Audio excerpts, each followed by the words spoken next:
This is it. Third orbital Starship stacked. What's left before the launch? The construction of the second Starship tower continues, new segments are coming. Axiom-3 Crew returns, Polaris Dawn launch is delayed, and Voyager 1 is showing signs of age.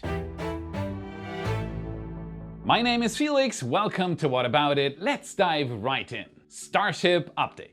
Less than 3 months. That's how little time it took for SpaceX's engineers to stack another ship on top of a booster after the second flight. The progress is, as always, incredible, yet there is still a lot to do before another launch. When is IFT3 going to happen? What's left to do? What's the current estimate? Follow me to find out. Following its initial successful static fire of all 33 Raptor engines, Booster 10 made its way back to the Mega Bay in early January. Once it was positioned on one of the 3 newly constructed work stands, the team began the final touches to prepare the prototype for flight. This process involved the removal of the hot staging ring to allow for adjustments to the forward dome, which houses the mechanisms for the forward grid fins, among other things. These are essential for maneuvering in the denser layers of Earth's atmosphere, allowing for a precise landing. That's the theory, at least, as we're yet to see a booster survive beyond the boost back burn. A little over a month after its arrival at the Mega Bay on February 8th, Booster 10 departed from the production site. We were all hoping that its journey would lead to the launch site rather than going again to the rocket garden, and indeed, our hopes were confirmed as it made its way directly to the launch pad. Thanks to Redline helicopter tours, we were able to capture stunning aerial images of this super heavy as it arrived at Starbase, cars and people for scale. The sight was nothing short of spectacular. Being in the fast lane, the Starbase team quickly proceeded to lift Booster 10 using Mechazilla into the orbital launch mount later that night. We have a booster on the pad. Upon close inspection, a new change was observed at the bottom of the prototype's liquid oxygen tank. Can you spot it? Compared to earlier images, Booster 10 now features 2 distinct rows of welding marks. Given their location, the most logical explanation for these welding marks is the installation of anti-slosh baffles. Anti-what? Anti-slosh baffles. You see, most rockets, despite their humongous size, derive the bulk of their mass not from the materials used for fuel tanks or the engines that power them, but from their propellant. For example, the Super Heavy booster alone carries around 3,400 tons or 7,496,000 pounds of propellant. The prototype itself weighs just 200 tons or 441,000 pounds, which is less than 6% of the total mass when fueled. Okay, Felix, that's impressive and all, but why does it matter? Excellent question. The presence of such quantities of liquid on board significantly affects the rocket's stability. During deceleration or maneuvers such as the boost back burn, where the rocket flips, the propellant tends to resist this change in direction. It slams into the tank walls, creating a sloshing motion which can be incredibly dangerous for the rocket. As the liquid propellant moves, it shifts the rocket's center of mass, making it difficult to control as the engines have to counter the swing. Additionally, when tanks are not completely full, allowing the propellant to slosh freely can lead to scenarios where the engines momentarily lose access to liquid fuel or oxidizer, sucking in gas bubbles instead. In the best case scenario, it will cause engine shutdown, but if you're particularly unlucky, it may result in an imbalance in the fuel to oxidizer ratio, potentially leading to an engine explosion. Some speculate that this is precisely what forced Booster 7 to end its career prematurely. Its abrupt boost back maneuver may have caused excessive fuel sloshing, depriving its engines of fuel and prompting an automatic shutdown. With the majority of engines offline, the flight termination system was activated, leading to the booster's destruction. And yet, rockets around the world launch on a daily basis, so there is a way to solve the slosh problem, right? Yep, this is where anti-slosh baffles come into the picture. Installed within the tanks, these metal structures aim to mitigate the movement of propellant. Starships are already equipped with these baffles, as seen in some rare interior photos of the rocket. However, it's possible that following the second launch attempt, Starbase engineers concluded that the existing slosh baffles weren't enough, prompting the addition of more. While this is just a speculation, it is a theory worth considering. What are your thoughts on this? Do you agree with this theory? Maybe you have a better explanation. Please let me know in the comments. Okay, but that's merely the tip of the iceberg in terms of intriguing developments at Starbase. After all, we are talking SpaceX here. Less than 24 hours after Booster 10 was placed on the launch mount, Ship 28 was moved from the Raptor installation stand to a transport stand. Then, in the early morning hours, the upper stage for the next orbital Starship traveled down Highway 4 to the launch complex. Yes! Given that 2 out of 6 engines of Ship 28 were recently replaced, we expected a possible return to suborbital Pad B to test the new Raptors. However, that's not what happened. Instead, the prototype was positioned directly between the arms of Mechazilla. After lots of work on the ship quick disconnect arm, Ship 28 was finally lifted and mated with Booster 10, completing the assembly of the third flight-worthy Starship. The sight of another full stack at Starbase is always a breathtaking one, but obviously SpaceX hasn't gone through all this effort just to take pretty pictures. New road closures have been announced, scheduling a primary test window for February 12th with backup dates on the 13th and 14th. A WDR is the final step in pre-flight testing, essentially mirroring a launch without the actual ignition of the engines. During this test, the rocket is filled to the brim with propellant and the countdown mimics the real deal up to the final moments. However, just seconds before what would be liftoff in an actual launch, the process is halted and the propellant is safely returned to the tank farm. What will happen after this test is shrouded in mystery. My prediction is that we'll likely see both the ship and the booster taken down from the launch tower to allow for additional work on Stage 0. As you can see, there's still a lot of scaffolding at both the launch deck and the quick disconnect arm. All of it has to disappear before the liftoff. And additionally, looking at the previous test campaign, we may see multiple removals of the hot staging ring. It's still a new technology for Starship, and it's clear that engineers were dealing with some issues while it was installed atop Booster 7. Furthermore, there's a possibility that Ship 28 could still end up at Pad B for another 6-engine static fire. Conducting a wet dress rehearsal will lower the chances significantly, but on the other hand, launching without testing feels like a potential failure point which can be avoided. What are your thoughts? Do you believe that Ship 28 will undergo another static fire? Place your bets in the comments. Aside from getting the launch tower ready, there are many smaller tasks to be addressed at the launch site before another Starship can take to the skies. Currently, only one water tank and a single nitrogen tank have received reinforcements. It remains to be seen whether the rest of the original vertical tank farm will receive similar treatment, or if SpaceX will just pray that they don't get too damaged during the next liftoff.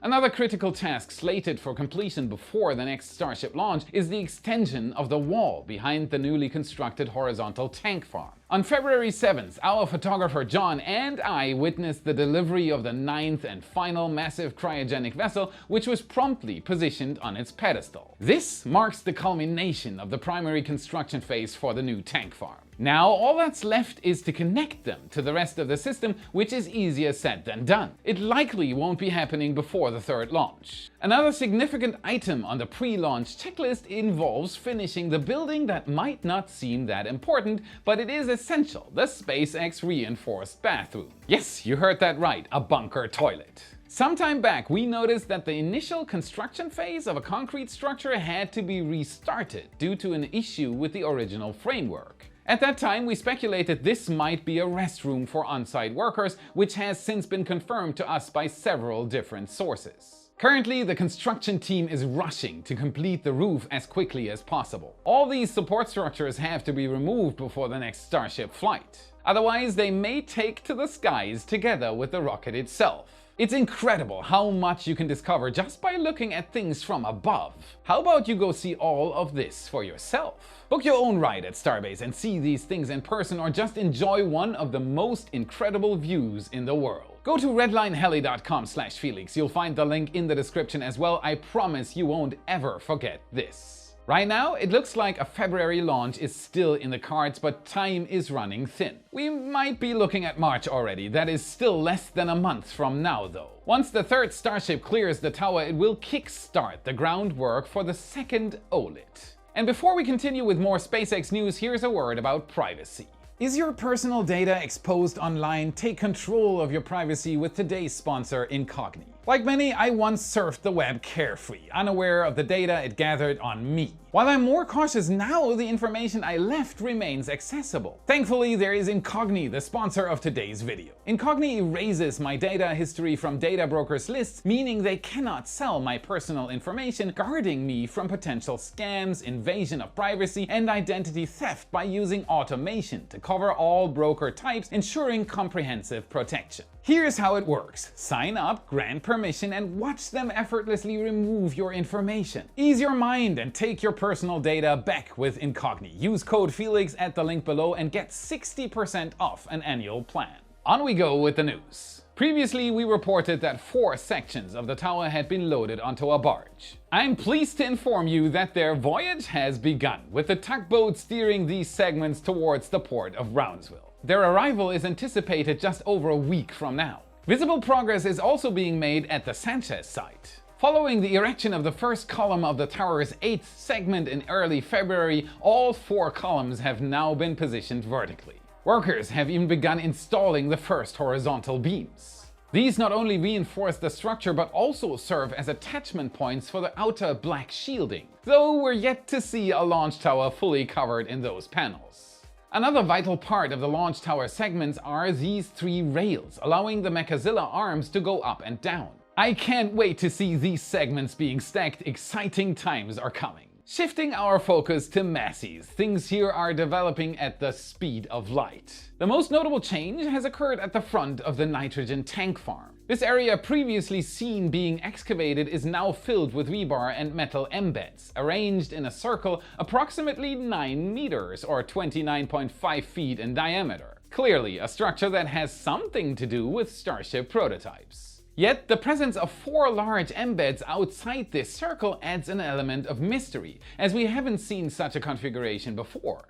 What is this? Did you know that one hint as to what could be going on here is the removal of pipelines leading to the Can Crusher test stand? Perhaps SpaceX wants to relocate the Crusher to this area, potentially to free up space for additional cryogenic tanks. Alternatively, the construction might have something to do with the mysterious metal structures currently being pieced together inside this white tent, which appeared out of nowhere. SpaceX might be making a stand designed to hold prototypes in a queue while other ships and boosters undergo testing. However, we'll have to wait for more data to confirm or disprove these theories. Moving to the flame trench area, the majority of the slurry plant has now been dismantled, signaling the completion of the ground reinforcement phase. Now, the focus has shifted to installing rebar cages around the perimeter of the trench, as can be seen in footage captured by John.